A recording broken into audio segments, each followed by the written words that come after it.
Hello students, welcome to GRD classes. In today's lecture, we will discuss the topic that is equation of motion. तो class 11th में equation of motion जो है ये एक important topic है। सबसे पहले इक्वेशन ऑफ मोशन होती क्या है। इन इक्वेशन ऑफ मोशन में सबसे पहले जो हमारे पास फर्स्ट इक्वेशन ऑफ मोशन है that is v equals to u plus a t की बराबर होता है। ठीक है, यहाँ पर जो v है वो फाइनल वेलोसिटी बताता है और u जो है वो इनिशियल वेलोसिटी है, एक्सेलरेशन a है एंड t जो है यहाँ पर टाइम है। Okay, second equation of motion है एक जिसमें s equals to u t plus half a t square है। तो यहाँ पर एक जो अलग चीज नजर आई है, यहाँ पर डिस्प्लेसमेंट s नजर आई है। s जो है वो है डिस्प्लेसमेंट। अच्छा, जो थर्ड इक्वेशन ऑफ मोशन है ये है v square minus of u square equals to 2as।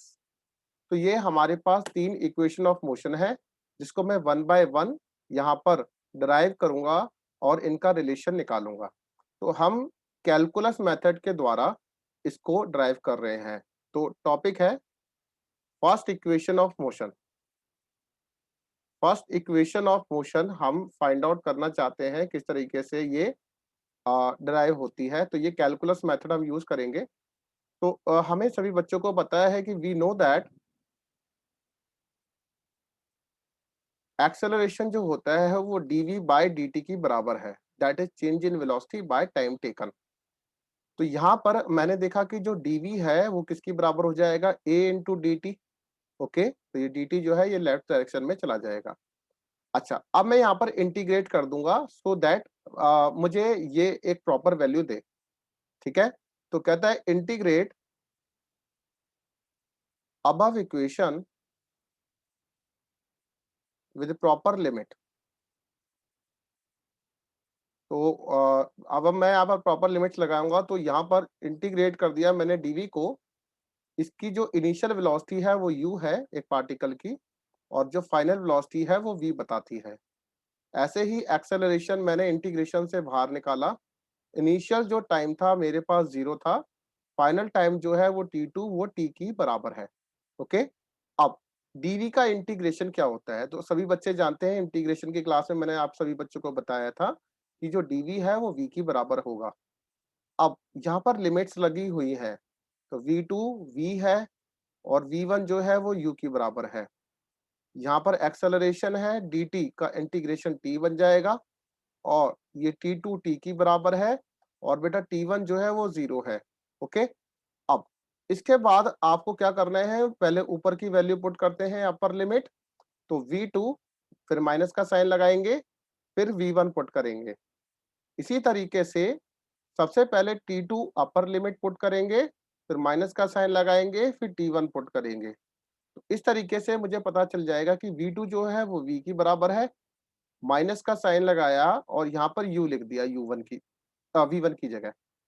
यहाँ पर एक्सेलरेशन हमने इंटीग्रेशन से बाहर रखा है और t2 जो है उसकी वैल्यू हमें पता है यहाँ t गिवन है, और जो इनिशियल जो टाइम था वो 0 से स्टार्ट हुआ था, तो t1 की वैल्यू हमने 0 पुट कर दी।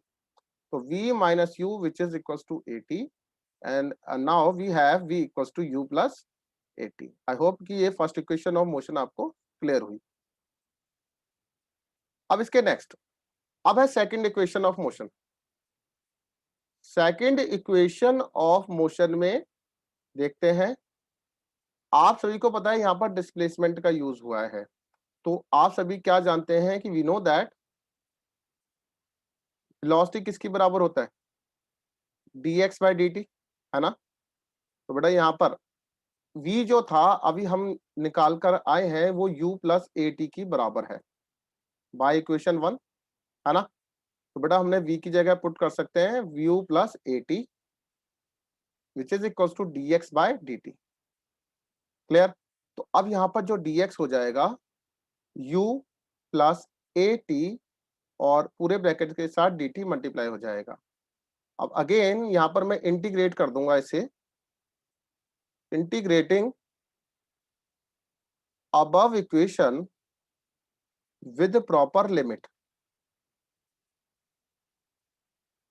अगर मैंने इसको इंटीग्रेट कर दिया तो बेटा dx का इंटीग्रेशन हो जाएगा, x1 की वैल्यू जो है वो 0 से लेकर फाइनल डिस्प्लेसमेंट जो हुई है वो s हुई है। सेंस यहाँ पर जो ये फॉर्मूला जो था, अब मैं इसको dt ये पूरे ब्रैकेट के साथ मल्टीप्लाई हो रहा है, तो यहाँ पर इंटीग्रेशन का साइन लगाऊंगा u dt plus integration a t dt बन जाएगा, क्योंकि पूरे ब्रैकेट के साथ है, फिर उसको मैंने ओपन कर दिया। तो बेटा यहाँ पर जो टाइम है dt के रिस्पेक्ट में, टाइम जो है वो इनिशियल 0 था, फाइनल टाइम जो था बेटा वो t की बराबर था।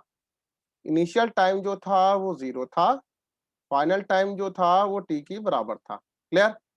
अब यहाँ से जो u है वो dt के साथ इंटीग्रेशन नहीं हो सकता, तो ये कांस्टेंट माना जाएगा और इंटीग्रेशन से बाहर आ जाएगा।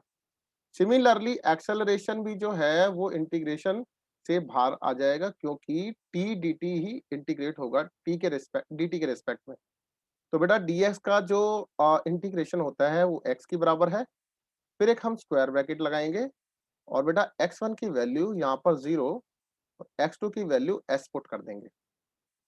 सेम u हमने बाहर निकाल लिया, dt का इंटीग्रेशन हमने t लिखा, बेटा t1 की वैल्यू क्या है 0 और t2 की वैल्यू क्या है t, प्लस एक्सेलरेशन बाहर लिखा, t dt का इंटीग्रेशन t स्क्वायर बाय 2 बनेगा। मैंने इंटीग्रेशन का लेक्चर आपके लिए अपलोड किया है, रिक्वेस्ट है पहले इंटीग्रेशन को अच्छी तरह सीख लें, उसी के बाद ही ये डेरिवेशन हो पाएगी। तो बेटा अब यहाँ पर जो लिमिट्स हैं, अपर लिमिट t थी और इनिशियल लिमिट जो थी वो लोअर लिमिट वो 0 थी। अच्छा, अब इसके बाद अब क्या करेंगे, ऊपर वाली वैल्यू पुट करेंगे। तो मैं डायरेक्ट पुट करना सिखाता हूँ, अगर x2 की वैल्यू s है तो हम सीधा s लिख सकते हैं, फिर माइनस का साइन लगाएंगे, फिर नीचे वाली वैल्यू जो लोअर लिमिट है वो पुट करेंगे, वो किसकी बराबर है 0। अब इक्वल टू u हमने लिख लिया, अब t माइनस 0 लिख सकता हूँ, प्लस 2 को मैंने इंटीग्रेशन से बाहर निकाल लिया, और now this is t square minus of 0 का स्क्वायर। तो we have s equals to ut plus of half at square, मेरे पास आइडेंटिटी बन जाएगी। आई होप ये क्लियर होता है। अब now we have the last, that is third equation of motion. तो थर्ड इक्वेशन ऑफ मोशन को हम करना चाहते हैं। अब यही कैलकुलस मेथड है, इसको जरा देखिए दोबारा। तो कहता है कि थर्ड इक्वेशन ऑफ मोशन के लिए हमें पता है कि वी नो एक्सेलरेशन होता है dv बाय dt की बराबर। ओके, अगर मैं इसी को पहले फर्स्ट इक्वेशन की तरह करूंगा तो दोबारा फर्स्ट इक्वेशन आ जाएगी, तो थोड़ा सा मुझे अलग करना पड़ेगा। तो मैंने क्या करा बेटा, यहाँ पर dx बाय dx कर दिया, ठीक है, मल्टीप्लाई और डिवाइड कर दिया। अच्छा, तो अगर मैं यहाँ पर देखूं तो ये dx बाय dt बन रहा है, ओके, और ये dv बाय dx बन रहा है तो मल्टीप्लाई में ही ना। तो इसी चीज को मैं यहाँ लिख सकता हूँ कि dx बाय dt है और मल्टीप्लाई बन रहा है बेटा dv by dx। And you know that कि dx बाय dt जो होता है वो वेलोसिटी होता है, हम पहले पढ़ के आए हैं कि v जो होता है velocity, that is dx by dt की बराबर।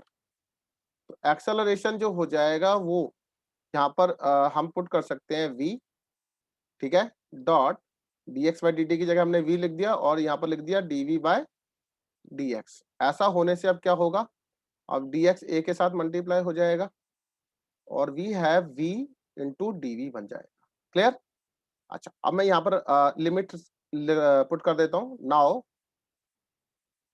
Integrate getting above equation with proper limits। अगर मैं इसे इंटीग्रेट कर दूंगा तो बेटा a बाहर आ जाएगा, dx जो इंटीग्रेट होगा दैट इज x1 0 होता है और फाइनल डिस्प्लेसमेंट इसकी s बन जाएगी। सिमिलरली v dv को अगर हम इंटीग्रेट करेंगे तो इनिशियल जो स्पीड थी इसकी वेलोसिटी थी वो u थी और फाइनल वेलोसिटी जो है वो v की बराबर है। ओके, अब आपको पता है कि x dx का इंटीग्रेशन अगर x स्क्वायर बाय 2 होता है, सिमिलरली v dv का इंटीग्रेशन भी v स्क्वायर बाय 2 की बराबर होगा।